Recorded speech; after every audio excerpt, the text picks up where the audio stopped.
my daily struggle right now is working a 9 to 5 that I'm not passionate about and putting what I am passionate about kind of on the back burner.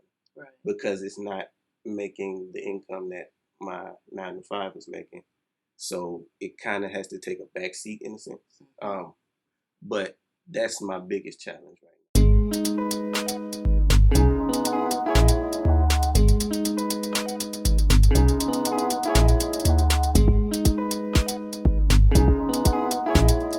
Welcome back to the 2STUBBORN2FAIL podcast. I am your host, Derrin Perkins. And I'm your co-host, Teneasha Perkins. And we feel like we wanna do to shake it up a little bit today. I'm actually going to be interviewed, and it's going to be another dope episode. All right, without further ado, let's jump in. So, Derrin, how you doing today? I'm good. How about yourself? I'm doing great. Thank you for coming on the show. Of course. First, I'd like to start by asking you to give a little bit of background information on the 2STUBBORN2FAIL brand. How did that come about? Well, I always felt as though I was a stubborn kid and grew into a stubborn adult. So even with that, I always felt as though I would do great things, and part of that is instilled in you by your parents, of course. Just letting me know, just telling me all the right things, being supportive. But I always felt as though like I said, I was stubborn. And when I got older, just learning through life experiences that I wanted to start my own brand. And in that, I always went back to my childhood, relating that to the fact that I've always been stubborn. So I was like, why not put stubborn in my brand a little bit? So that's where 2STUBBORN2FAIL was born in that. Okay. What are a few tips that you would give someone who's considering entrepreneurship? Great question. First tip would be to find your passion.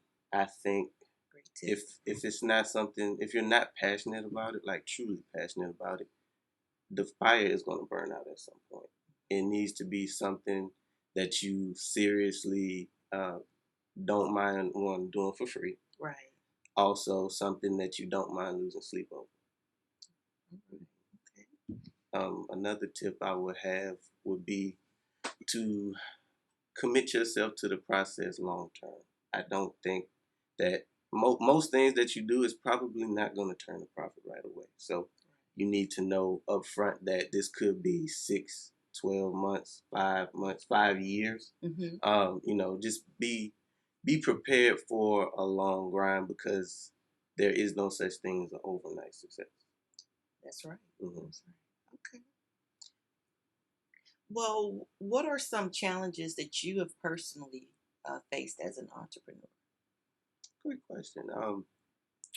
Well, the first thing that I think many entrepreneurs face, capital, just raising capital to get your business off of the ground. I've been fortunate enough to find business funding, business credit, from being able to leverage my personal credit. But without that, I would say I don't know how I would have been able to launch the merchandise, have money for startup equipment, because while you're starting a business, you still have your regular bills. Right. So I didn't want that. I didn't want the business to take away from that. So I knew that I had to find outside funding, and I would say that was probably my biggest hurdle. The second biggest hurdle was finding consistency. I feel as though, especially with the podcast, you have to be, but I mean, you can relate it to anything. You have to be consistent, because you want people to take you serious, and most of all, you want to take yourself serious. If you feel as though, if you quit on yourself, then you're going to quit at everything else. Okay. Good tips. Good tips. Well, what are some tips that you would give on how to overcome adversity as an entrepreneur? My tips on overcoming adversity would be: one, realize why you got started. That's the first key. If it's not that important, then it's going to be easier for you to quit it. But if you build your why on a concrete principle, um, you have a greater chance of sustaining that, whatever it would be. And just don't quit. Right. That's the main thing. You only fail when you give up on your dream. Right. Okay. Okay. Good stuff. What is your favorite part about what you do? Hmm. The favorite part about what I do is I and I had to learn this through the process. One, I really enjoy connecting with people, having conversations about entrepreneurship, overcoming adversity, um, just success in general. I like meeting new people, like-minded people, having great, stimulating conversations, and that really drives me. And then I also like seeing my progress from day one to now, and realizing that it's going to be so much better once we just continue the process. Okay. Okay. What would you say is the most challenging part about what you do? Hmm.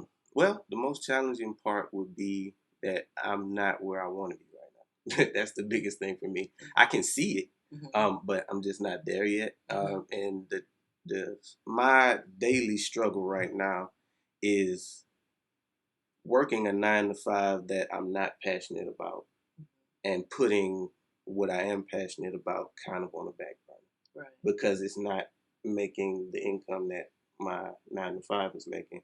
So it kind of has to take a back seat in a sense. But that's my biggest challenge right now is just trying to juggle what pays the bills and what can pay the bills. And I tell you this every day that's my biggest struggle right now. Okay. Okay. Do you think that goal setting is important? Absolutely. I feel like you have to know where you're going. It's kind of like when you set out to go on a trip. If you don't know the address, then you'll never get there. Goal setting is huge in accomplishing anything, and it also helps you change as a person. Because you can start out with something small, like you want to stop eating sugar or something like that. Well, that could be big to some people, but Right. um, That would be big for me. yeah, stop eating sugar. But that along the way, that will allow you to lose weight, and potentially fix some health problems that you didn't even know it would fix. So yeah, goal setting is huge in that it helps you it helps you get a clear picture of where you're going, Mhm. and then it'll also help you get there. Okay. How important is work life balance to you? Work life balance is a daily struggle. And to be honest, I'm glad that you asked this because I've been struggling with the concept in my head, and I actually feel as though there's no such thing as balance. If you want to be great at a particular thing, I feel like mediocrity. If you want to be just mediocre at a bunch of things, then you can balance them.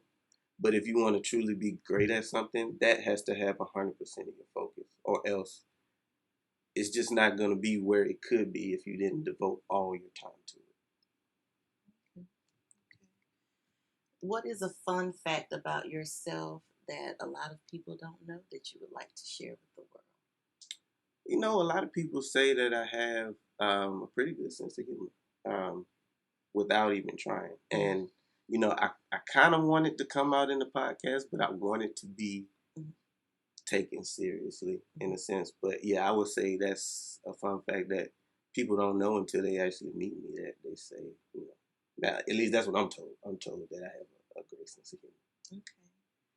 Where do you see the Too Stubborn to Fail brand being in the next 5 to 10 years? So in the next 5 to 10 years, I plan on having a fully monetized podcast, um, and also the brand being globally recognized Mhm. in the next 5 to 10 years. Okay. So, how much growth have you noticed from the time you've done your first interview until now? Tremendous growth. One, my posture. I'm more comfortable behind the camera. I'm not as timid as I was. And then, I'm still growing, but from now to episode 1, I definitely see the growth in question asking. And the main thing is just, like I said, being comfortable in front of the camera. What's something that you think you can improve on to make the Too Stubborn to Fail brand even better?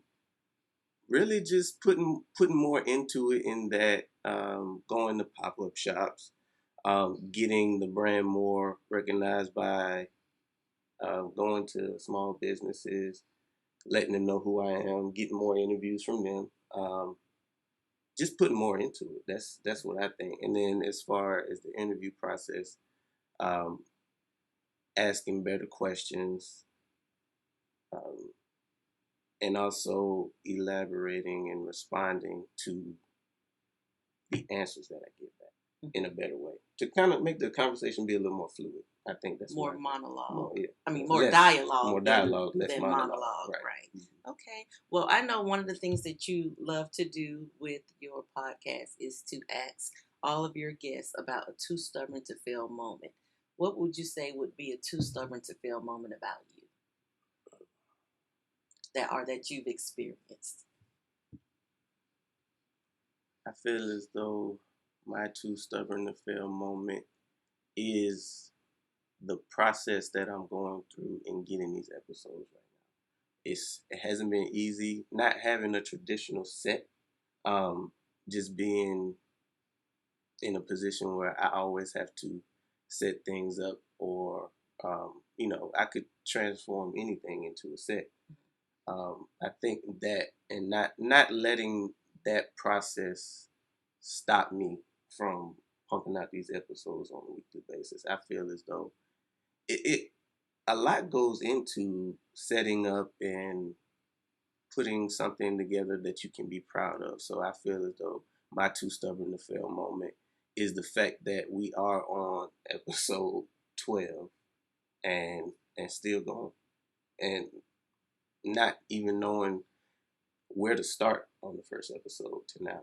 I feel as though that is, and the other thing that I feel is so great about it is the fact that I'm not really, if you ask people, I'm not really a talker, but in this interview process, I'm becoming, something that I wasn't, and it's allowed me to grow in that way. That is excellent. Could you tell everyone your handles and how they can connect with you? Sure. So everything, I'm available on all social media platforms. Too Stubborn to Fail. So that's the number 2, stubborn, the number 2, fail. Put that in, you'll find me. Google. My podcast is available on all major streaming wherever you find your podcasts: YouTube, Google, Stitcher, Spotify. You name it, you can find the podcast there. Is there anything else that you would like to leave the audience with before we go today? Just to keep going. Get out of your head. Whatever it is, I promise you, it's not as scary as you think it is. Just go ahead and put the plan in action and watch how things just align after that. So that would be my biggest thing for the audience, just to get started. Well, thank you for a great interview, Mr. Too Stubborn to Fail. And I look forward to interviewing you a little bit more in the future to see the progress from now and then. Absolutely, absolutely. And I would like to commend you on this is your first kind of interview. Oh, yeah. So I would like to say that you did great as well. So thank you for taking the time out to, this is my new co-host, y'all. Just thank you for taking the time out to, be available and knock this interview out. Thank you. All right. This is it for this one. This has been the Too Stubborn to Fail podcast with your host, Derrin Perkins. And your co-host, Teneasha Perkins. And we're signing out.